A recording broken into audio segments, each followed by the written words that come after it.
네, 오늘은 은혜와 진리의 예수라는 제목으로 같이 은혜 나누기 원합니다. 우리 옆에 분들과 인사하도록 하겠습니다. 인사하실 때 이렇게 뭐라고 인사하는 게 아니라요. 이렇게 옆에 분한테 자기 자신을 소개하는데요. 저는 가진 게 많습니다. 라고 소개하시면서 인사하시겠습니다.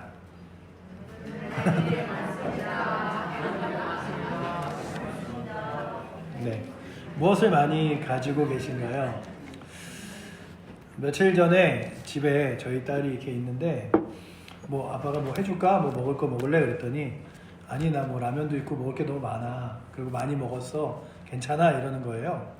그래서 그냥 이렇게 뭐 그래도 뭐 해나 뭐 라면이라도 끓여줘 그랬더니 아니 많이 먹었어. 그리고 먹을 거 많아. 이러는데 자기 자신이 가지고 있는 게 많다고 여기면 욕심 부리지 않습니다. 그리고 자기 자신이 풍성하게 갖고 있다고 생각하면 나눠줄 수도 있어요. 그런데 늘 내가 배고프고 없다고 생각하면 자꾸만 내 것을 챙기게 되고 내 것을 가지게 됩니다. 오늘 말씀에 은혜와 진리가 충만하더라 라고 되어 있습니다. 우리 옆에 분들과 한 번 더 인사하실 때 저는 은혜와 진리가 충만합니다. 인사하시겠습니다. 네. 우리에게 돈이 많은들 그 많은 돈으로 만족하겠습니까? 우리가 건강한들 그 건강함으로 만족하겠습니까? 우리가 지혜로운들 그 지혜로 만족하겠습니까? 더 지혜로운 사람, 더 괜찮은 사람, 능력 있는 사람 쫓아가게 되지만 은혜가 충만할 때는요, 무엇을 하고 싶으냐면 나눠주고 싶어져요. 야, 이 기쁨, 이 은혜, 이 감사함, 이 감격, 야, 누군가에게 좀 얘기해줘야 될 텐데. 그래서 그 마치 맛있는 음식을 먹으러 가거나 좋은 분위기의 식당을 갔다 오면 이런 생각이 들잖아요. 이거 여기 누구랑 한번 같이 갈까? 뭐 배우자와 갈까? 친구랑 갈까? 자녀를 데리고 갈까? 이러듯이 은혜를 받으면 그 얘기를 누구한테 해주고 싶어지는 거예요. 야, 이 얘기 누구한테 해주면 이렇게 좋을까? 누구한테 나눠주고 싶을까?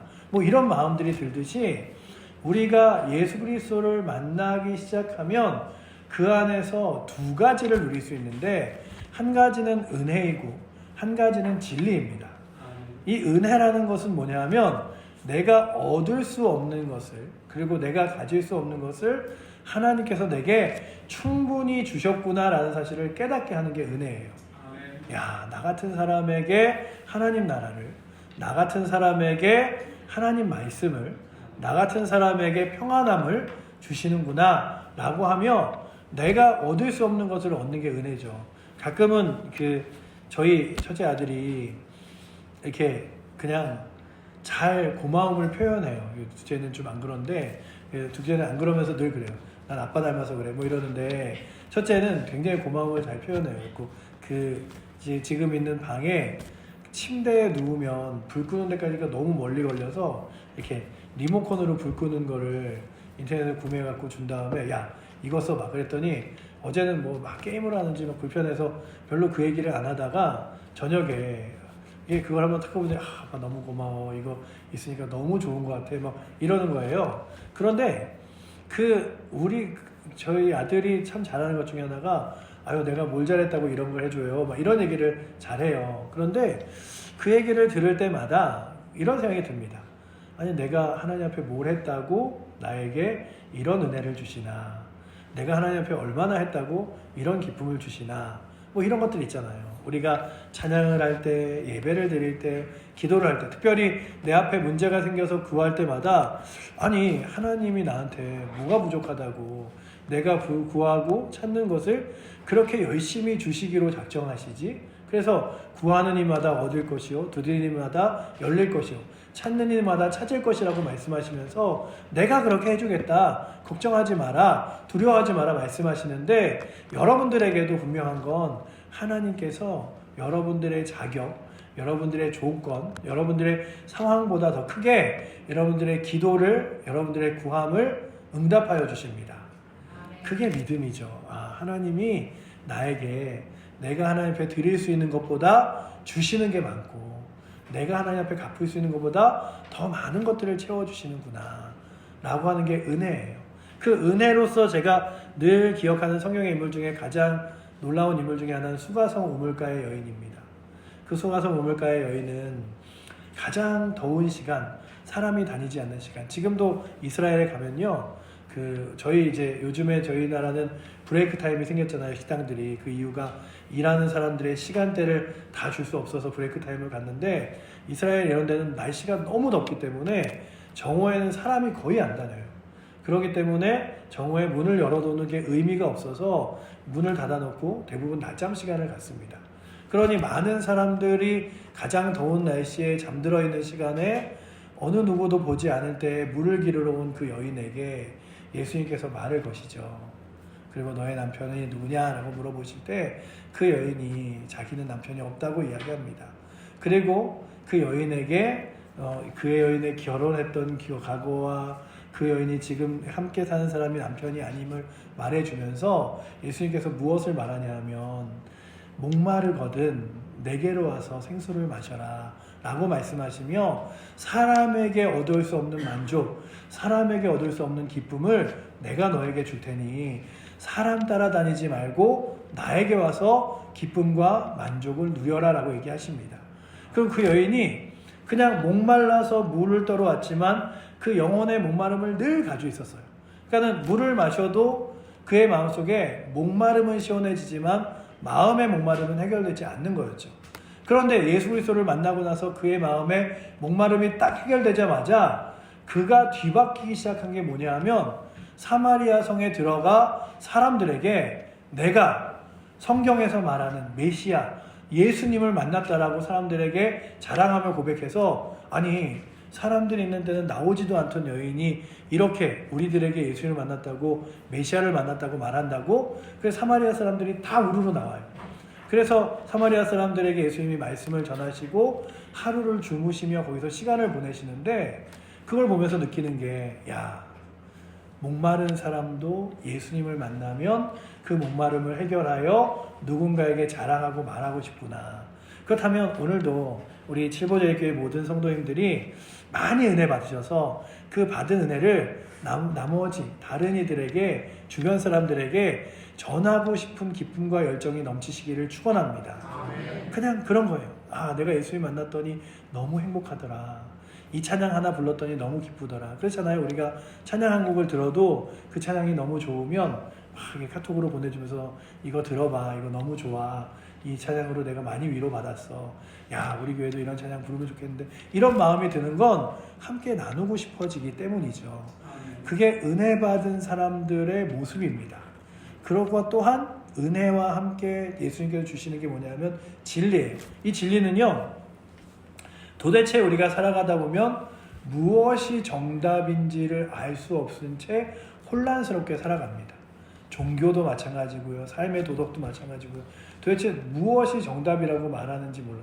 어떤 사람들은 사람들에게 그래도 정의롭고 의로운 게 정답이지 라고 말하는 사람이 있는가 하면, 어떤 사람들은 아니지, 그래도 내가 만족스럽고 내가 배부른 게 먼저지, 내가 힘든데 딴 사람 챙겨주고 있어, 이런 것으로 얘기할 뿐만 아니라, 요즘에는요 아예 탈가치의 시대가 되어서 우리가 하나님 말씀으로는 상상하지 못하는 것들도 사람들이 정답이고 원칙이라고 외칩니다.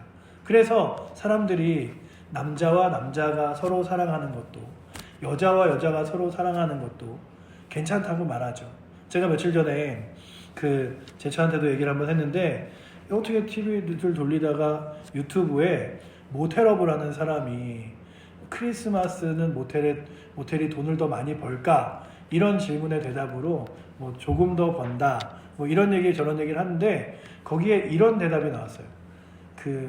이성 커플, 그러니까 남녀 간의 커플들만큼이나 동성 커플이 모텔에 많이 온다라는 얘기를 제가 인터넷 글을 보면서, 나는 교회에 있으니까 그런 사람들을 만나는 게 진짜 거의 만날 수도 없을 만큼 매체나 이런 데서 저런 사람들이 있어? 라고 보는데, 정말로 우리가 생각하는 것보다 훨씬 더 심각하게 동성애의 문제가, 그리고 또한 마약의 문제가 이 땅 가운데 어마어마하게 드리워져 있구나 라는 사실을 가끔 세상 그런 음지에 있는 사람들의 목소리로 듣게 될 때마다 느끼는 건, 그러면 저 사람들이 어떻게 살아갈까 하는데, 요즘엔 그런 사람들이 목소리를 내잖아요.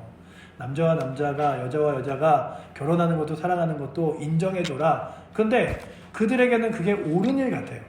그리고 사람들이, 교회 다니는 사람들이 야 그래도 동성애는 안 된다, 그렇게 되는 건 잘못이야 말할 때에 세상 사람들이 뭐라고 말하냐 하면, 교회 다니는 사람들은 편협하여 그런 것조차 하나 인정하지 않아준다라고 말하는데, 그럴 때마다 그러면 진짜 교회 다니는 사람들이 편협하고 잘못된 건가? 이런 탈가치의 세대에 살아갑니다. 그때 예수 그리스도를 만나면 예수 그리스도가 무엇을 알게 하냐 하면 진리라고 하는 것, 무엇이 옳은 길이고 무엇이 정답이고 무엇이 명확한 능력인지를 알게 하시는 거죠. 그래서 뭐 어떤 분들은 절에 가도 좋고 성당에 가도 좋고 저 원물교회 가도 좋고 라고 말하지만, 우리가 그럴 수 없는 이유는 진리를 알기 때문이에요. 확실한 진리, 구원의 길, 나로 말미암지 않고는 아버지께로 올 자가 없느니라, 내가 곧 길이요 진리요 생명이니라고 말씀하신 예수님을 만난 다음에 다른 방법이 없는 걸 알기 때문에 진리의 길 가운데 걸어가게 되는 거죠. 그래서 예수님을 만나면 은혜와 진리가 우리의 삶에 공존하게 됩니다. 나의 삶은 더 분명한 원칙을 따라 걸어가게 되고요. 나의 삶 가운데서 내가 받을 수 없는 은혜를 누리며 산다고 고백하게 되는 것이 예수 그리스도를 만난 사람들의 삶인데, 그런 사람들에게 주어지는 거룩한 은혜 중에 하나가 내가 받은 은혜를 나누고 싶어지는 거예요. 2차 세계대전 당시에 네덜란드에 하룰렘이라는 작은 마을이 있었습니다. 그 마을을 식협방을 운영하던 텐붐이라는 가족이 독실한 크리스찬 가정이었어요. 근데 그 가정들이 나치에 박해받는 유대인들을 몰래 숨겨두었다가 이 일로 인해서 온 가족이 발각되어 체포를 당합니다. 그리고 강제 수용소에 끌려간 그 첫째 코리와 베치는 열악한 환경에서 잔혹한 고문 속에서 포기하지 않고 날마다 성경 공부와 기도를 통해 하나님의 은혜를 붙들었습니다. 그러니까는 그 가족들이 다 잡혀가서 노예 생활을 그 수용소에서 살다가 혹독한 그런 고생을 견디지 못하고 그 언니인 베치는 죽고요, 동생인 코리만 혼자 살아남았습니다. 그리고선 그가 전쟁이 끝난 뒤에 독일의 곳곳을 다니며 하나님의 용서를 증거하기 시작했어요. 내가 이런 고난과 고문을 당했지만 하나님께서 날 사랑하셔서 그곳에서 벗어날 수 있었고, 또한 그곳에서 내가 당한 고문들을 지금도 이렇게 불편해하지 않고 하나님의 용서를 구하고, 그리고 하나님께서 그 나치를 용서하셨듯이 나에게 용서할 마음을 주셨듯이 우리 죄인들을 용서하신다, 이런 이야기를 사람들에게 선포하며 지나다가 어느 집회에서 막 간증을 끝내고 돌아 나오는데 어떤 사람이 그에게서 찾아와 이렇게 이야기하는 거예요. 자기가 강제수용소에서 코리와 베치를 감시하고 고문했던 간수라고 고백했습니다. 그 순간 코리는 그 자기 자신 속에 숨어 있었던 그 치밀어 오르는 분노와 슬픔, 그리고 미움으로 인해 손이 떨리고 마음이 무너지는 것 같았다고 그의 글에 간증에 기록하고 있습니다. 그 코리텐붐이라는 책이 있어요. 이렇게 보시면 어린이가 볼 수 있는 동화책으로도 나오고 그 간증집으로도 나오는데, 보시면 그렇게 마음이 무너지고 속이 타는데 그 순간에 자기가 여기서 무너질 수 없고 주님이 주신 은혜가 내게 너무나 많은데 여기서 그냥 그 사람에게 자신의 모든 화를 쏟아부을 수 없어서 그 자리에서 조용히 마음속으로 기도했다고 합니다. 주님, 제가 저 사람을 용서할 수 있도록 힘을 주시옵소서. 그녀도 자신도 놀랄 만큼 마음이 한편에서 용서의 능력이 흘러나왔고, 그 남자의 손을 잡으며 하나님께서 저와 당신을 용서하셨듯이 저도 당신을 용서합니다라고 말했습니다. 여러분들, 누군가를 용서하고 싶으신가요? 그렇다면 은혜와 진리의 예수 그리스도를 더 깊이 만나는 은혜가 있기를 축원합니다. 누군가가 미워지고 내 마음속에서 해결이 되지 않을 때, 내 마음속에서 분노가 치밀어 올라 그것들이 해결되지 않을 때 그 일들에 집중하는 것이 아니라 예수님과의 만남이 더 깊어지면 그 일들의 정답도 찾아내게 될 줄을 믿습니다. 이 감동적인 장면은 하나님의 은혜가 얼마나 위대한가, 그 은혜로 인해 얼마나 용서할 수 없는 이가 용서도 할 수 있는가를 보여주고 있습니다. 오늘 성경은 하나님의 말씀이 육신이 되어 우리 가운데 거하심에 라고 14절에 말씀하고 있습니다. 하나님께서 우리를 사랑하셔서 이 땅 가운데 너의 사랑을 보여주리라 라고 말씀하셨던 그 말씀 그대로 인간의 몸을 입고 이 땅 가운데 예수님께서 오셨습니다. 그리고 그분이 이제 직접 우리 가운데 오셔서 그 약속 그대로 우리 가운데 하나님의 손길을, 능력을 베풀기로 작정하셨죠. 예수님의 걸음은 날마다 가난한 자와 함께하였고 배고팠고 힘들었지만 예수님은 결코 그때마다 인상 쓰거나 괴로워하지 않으셨습니다. 왜냐하면 우리를 사랑하셨기에 그 길을 기쁨으로 걸어가셨던 거죠. 그리고 또한 십자가의 길을 걸으며 그게 사명이라고 여기며 그 십자가의 길을 걸어서 십자가 마지막 그 예수님의 한마디가 무엇이냐 하면 내가 이 일을 뭐 이런 것이 아니라 다 이루었다라고 말하며 내가 용서할 일을 용서하였고 죄 씻어야 할 일을 죄를 씻었으며 구원할 일을 구원하였다라고 말하며 십자가를 지셨습니다. 그게 바로 오늘 우리가 은혜 받은 자의 증거입니다. 우리가 그 영광을 보니 아버지 독생자의 영광이요 은혜와 진리가 충만하더라라는 14절과 17절 말씀에 정말 하나님께서 우리에게 그 영광을 날마다 맛보며 살아갈 수 있도록 손길로 베풀어 주신 것이죠. 그렇다면 여러분들이 삶 가운데 때로는 인간적인 힘으로 되어지지 않는 내 잘못된 행동이나 모습들, 아니면 용서하지 못하는 사람들과의 관계, 아니면 내게 자꾸만 끊어지지 않는 욕망들이 있으시다면 그것들 전에 먼저 집중해서 이거 어떻게 해결해야지가 아니라 주님과의 관계가 훨씬 더 돈독해지고 깊어지는 은혜가 있기를 축원합니다. 그래, 내 문제를 해결하는데 집중하는 것보다 더 중요한 건 내가 예수님과 더 좋은 관계를 맺는 거야. 그래서 예수님과 좋은 관계를 맺다 보면 우리 가운데 어떤 마음이 드냐 하면 예수님이 기뻐하시는 일을 택하고 예수님이 기뻐하시지 않는 일을 버릴 수 있는 용기가 생겨요. 그래서 예배의 자리가 더 귀해지기도 하고 삶의 자리에서 주님을 더 붙들기도 합니다. 그렇다면 오늘도 여러분들에게 축원하고 싶은 건 예수 그리스도를 만날 수 있는 기회와 자리, 예수님과 가까이 할 수 있는 자리를 여러분들의 삶에 충분히 만드시는 은혜가 있기를 축원합니다. 그래서 가정에서 말씀을 읽으시고요. 그 말씀을 읽다가 말씀이 주는 도전으로 기도하시고요. 그리고 또한 내가 받은 은혜를 누군가에게 전해주시는 은혜가 있기를 축원합니다. 누군가를 가르쳐보신 사람은 알겠지만 배움에 있어서 가장 빠른 기결, 그리고 배움에 있어서 가장 좋은 기결은 뭐냐 하면 누군가에게 알려주는 거예요. 그래서 시험 공부를 잘하는 학생들은요, 미리 시험 공부를 하고 뭐 하냐 하면 다른 아이들에게 그걸 설명해줘요. 야, 내가 어제 공부했더니 그거 내가 한번 설명해볼게, 들어봐, 맞는지 이러면서 설명을 해줘요. 그래서 가르치고 전하는 게 내가 가장 빠르게 배우는 비결이에요. 그렇다면 예수 그리스도를 깊이 만나고 알고 싶으십니까? 그러시다면 여러분들이 스스로 그냥 듣는 것으로 끝내지 마시고 들었던 말씀을 누군가에게 나눠주고 전하고 말할 수 있는 은혜가 있기를 축원합니다.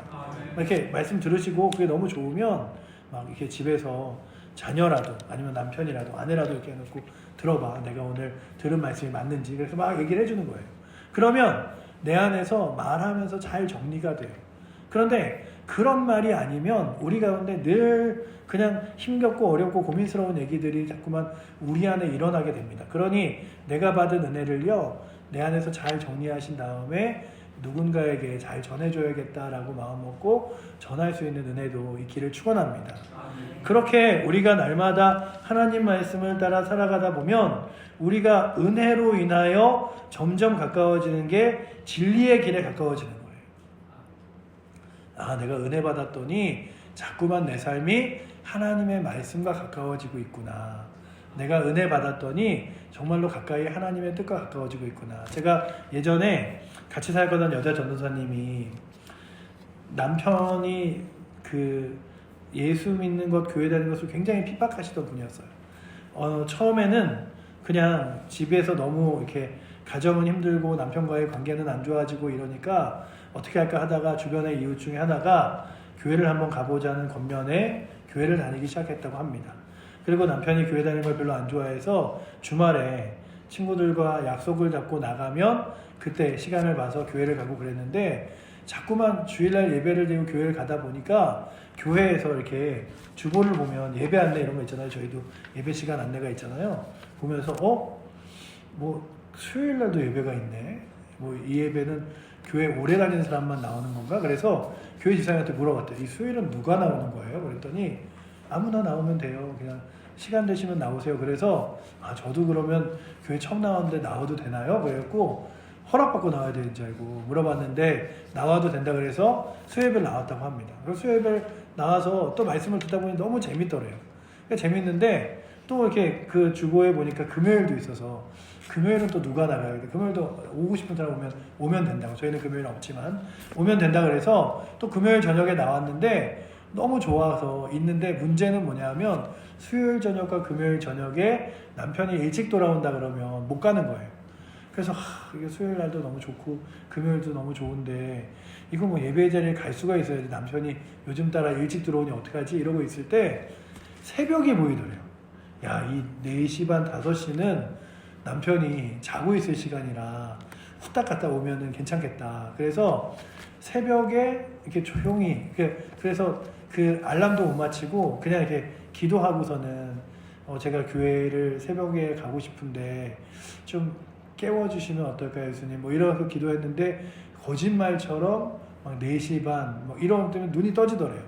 그리고 처음에는 막 좀 피곤해갖고 이렇게 있다가 야, 이게 기도해서 그런가 보다 하고서는 새벽에 나오게 되면서 그냥 수요일, 금요일을 정말 몰래 나가기도 하고 이러다가 한 번 걸려서 크게 막 이렇게 남편하고 때 막 싸우기도 하고 막 이런 얘기들을 하시면서 그때 참 힘들었어도 그때 예배를 하나씩 늘려가는 게 얼마나 기뻤는지, 얼마나 감사했는지 얘기를 하시는 거예요.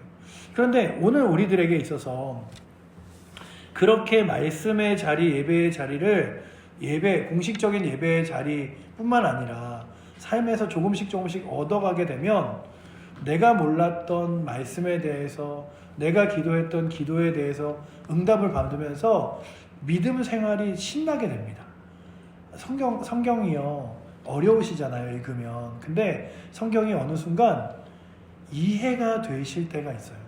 성경을 읽다 보면 도대체 한 장을 읽어도, 저도 아주 예전에는 성경을 읽으면 이렇게 그 다음 페이지를 딱 넘기는 순간 앞에 무슨 내용이었어 그러면 모르겠는데 그냥 뭐 하루에 2장씩 읽는 거지 뭘 무슨 내용인지 모르겠어. 근데 어느 순간 성경의 이야기들이 너무 재밌는 거예요. 그래서 그 재밌는 이야기들을 읽다 보니 성경이 뭐 장수를 따져서 읽는 게 아니라 이렇게 읽다가 오늘 벌써 밤이 너무 늦었네. 더 읽고 싶은데 자야 되니까 내일 읽자. 뭐 이렇게 되는 수준까지 오게 되는 거죠.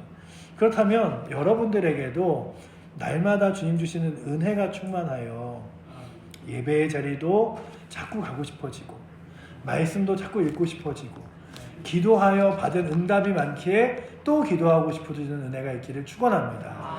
그렇게 되면 그 길 가운데 무엇이 우리 가운데 선물처럼 서 있냐 하면 하나님이 기뻐하시는 진리라는 것들을 알게 돼요. 아시죠? 위조 지폐를 검사하는 사람들이 평소에 가장 많이 하는 일이 뭐냐면 위조 지폐를 가지고 노는 일이 아니라 진짜 돈을 가지고 계속 만지는 거예요. 그게 왜 그러냐 하면 이 사람이 설명할 수 없는 느낌이라는 게 있대요. 그래서 위조 지폐를 이렇게 뭐가 위조 지폐고 뭐가 잘못됐는지를 계속 보는 것도 뭐 좋은 방법이긴 한데 그게 잘 눈에 보이지 않는데요. 그런데 진짜 돈을 계속 만지다 보면 가짜 위조 지폐가 딱 있으면 뭔가 모르게 종이의 질감이 틀리고 그리고 위치가 다른 것 같은 느낌이 들 때가 있대요. 그래서 진짜를 계속해서 만지고 가지고 있다 보면 가짜가 자연스럽게 보인다라고 말합니다. 근데 진리도 그래요. 진리도요, 그리스도와 함께 동행하다 보면 그리스도와 함께 동행하지 않는 잘못된 길이 자꾸만 가짜로서 보여지는 거예요. 그러니 오늘도 여러분들에게 진리를 따라 걸어가고 싶으시다면 교회 안에서 하는 성경 공부도 있겠죠. 그래서 내년에는 성경 공부도 좀 계획해서 당회랑 이야기해서 좀 어떤 방식으로 해볼까 하고 있는데 성경 공부나 이렇게 배우는 것도 있지만 하나님의 말씀과 예배의 자리를 계속 오시면 자연스럽게 스스로에게 옳고 그름이 하나님 기뻐하시는 일들이 이렇게 세워지게 됩니다. 그렇다면 오늘도 은혜와 함께 연결해 주시는 건 진리죠. 그렇다면 은혜 앞에 서셔서 거룩한 진리도 잘 세움받아 될 수 있는 은혜가 오늘도 이 자리에 앉아있는 여러분들과 저에게 있기를 축원합니다. 그뿐만 아니라 예수 그리스도를 통하여 어떤 은혜를 받을 수 있냐 하면 본래 하나님을 본 사람이 없으되 하나님이 어떤 분이신지 우리의 눈으로는 경험할 수 없고 그 사랑을 우리의 눈으로는 체험할 수 없지만 예수님이 육신으로 오셨기에 그 예수 그리스도를 통하여 예수님의 제자들이 예수님을 만나고 본 거예요. 그리고 우리는 예수님의 행적을 통하여 하나님의 모습을 보게 됩니다. 우리 마지막 절 18절을 읽어보시면 이렇게 기록하고 있죠. 우리 18절 말씀 같이 한번 읽어보도록 하겠습니다. 본래 하나님을 본 사람이 없으되 아버지의 품 속에 있는 독생하신 하나님이 나타나셨느니라. 독생자 예수 그리스도를 통하여 우리는 하나님을 만나게 됩니다. 그러면 내가 갖고 있는 부족함, 연약함이 불만이 아니라 그것을 통하여 주님을 더 의지할 수 있는 게 기쁨이 되기도 해요. 혹시 이런 찬양을 들어보신 적이 있으십니까? 예수로 나의 구주 삼고 예수께로 가면 예수께로 가면 나는 기뻐요. 이런 찬양 있잖아요. 그리고 예수로 나의 구주 삼고 성령과 피로써 거듭나니 뭐 이런 찬양 있잖아요. 세상과 나는 간 곳 없고 구속한 주만 보이도다. 이런 찬양 가사들 있잖아요. 그 가사를 쓴 페니 크로스비라는 그 사람이 있는데 이 페니 크로스비는요 태어난 지 얼마 되지 않아서 그 의사의 실수로 시력을 잃고 평생을 앞이 보지 못한 채 살아가는 사람이었습니다. 그런 그녀에게 일찍부터 주님이 인격적으로 만나주셔서 그는 평생 이런 고백을 했다고 합니다. 하나님께서 내게 주신 가장 큰 선물은 시력이 없는 것입니다. 오히려 육신의 눈이 보이지 않았기 때문에 영적인 눈으로 세상을 바라볼 수 있었고 하나님의 은혜를 깊이 체험하게 되었다고 합니다. 그래서 세상과 나는 간 곳 없고 구속한 주만 보이도다 라는 가사가 내 눈으로는 세상을 바라볼 수 없지만 영적인 눈을 주셔서 구속한 주님은 바라볼 수 있다는 거예요. 그렇게 그가 고백하며 9,000곡이 넘는 찬송시를 지었고 그 중에 대표적인 곡이 아까 말씀드린 대로 예수로 나의 구주 삼고 예수께로 가면 등이 있습니다. 그녀의 삶은 전혀 예상하지 못한 그런 장애 속에서 은혜와 진리를 굳게 붙들 때에 하나님께서 얼마나 풍성한 은혜를 맺게 하셨는지를 보여줍니다. 때로는 우리가 아플 때 있잖아요. 아플 때 무엇을 깨닫게 되냐면 내가 건강할 때 하나님께서 건강 주심이 이렇게 귀한 거였구나 라고 하는 것을 깨닫게 되듯이 우리 가운데 하나님의 은혜를 받게 되면 내가 은혜 안에 거하는 것이 얼마나 귀한 것이구나 깨닫게 되는 거죠. 그렇다면 오늘도 이 자리에 앉아있는 여러분들이 혹여나 그 일들이 없어지거나 연약해진 다음에 깨닫는 것이 아니라 날마다의 삶 속에서 그렇게 주님 주신 은혜를 깨달으며 주의 진리를 붙들며 살아갈 수 있으시기를 축원합니다. 그렇게 주의 진리를 따라 살아가는 사람들에게 하나님께서 주시는 거룩한 은혜가 무엇이냐 하면 예수님이 이 땅 가운데 오신 은혜들을 날마다 삶에서 경험하게 하십니다. 예수님 때문에 내가 살아가는구나. 그리고 또한 은혜 받은 자로서 용서와 사랑을 실천할 수 있게 됩니다. 아까 말씀드렸듯이 코리텐 붐이 자기 자신 스스로는 그 독일 나치를 용서할 수 없었으나 하나님께서 주시는 은혜로 그 용서의 마음을 가졌듯이 여러분들 용서의 마음을 갖고 싶으십니까? 나눔의 마음을 갖고 싶으십니까? 베품의 마음을 갖고 싶으십니까? 하나님의 은혜 안에 거하시면 여러분들이 용서받았듯이 용서하게 되고요. 여러분들이 사랑받았듯이 사랑하게 되고요. 여러분들이 주님이 베풀어 주셨듯이 다른 이들을 베풀 수 있게 됩니다. 그래서 주의 거룩한 은혜 안에 거하는 은혜가 오늘도 이 자리에 여러분들에게 있어서 우리 때문에 가정과 교회가 직장과 사회 속에 상처받은 사람들이 연약한 사람들이 회복되고 주 앞에 놀랍게 돌아오는 은혜가 있기를 축원합니다. 그렇게 주를 만난 사람들 때문에 사는 거예요. 그리고 우리의 삶이 진리의 말씀에 기초를 두게 되어지게 됩니다. 그렇다면 오늘도 여러분들이 말씀을 읽으면서요 진리의 말씀이 나의 삶 가운데 기준이 되기 위하여 말씀 앞에 서서 스스로를 돌아보시는 은혜가 있기를 축원합니다. 하나님 말씀의 기준에 나는 어떠한가?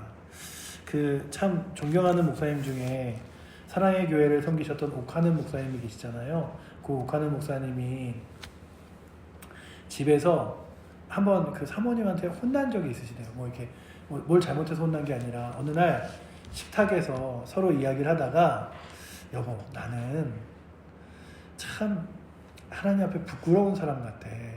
이런 얘기를 옥하는 목사님이 했대요. 그래서 나는 하나님 앞에 뭐 한 게 아무것도 없고 부끄러운 사람 같아. 그런데 사모님이 아우 그런 말 하지 말라고. 괜히 목사님이 그런 얘기하면 성도들이 어떻게 생각하겠냐고. 성도들한테 목사님이 참 그렇지 않은 모습으로 있는데, 근데 옥하는 목사님이 정말 열정적으로 자신의 인생을 다 하며 주를 위해 살아가셨어요. 그런데 그런 얘기를 하면서 옥하는 목사님이 아니야, 내가 다른 사람들 보기에는 더 열심일 수도 있었겠지.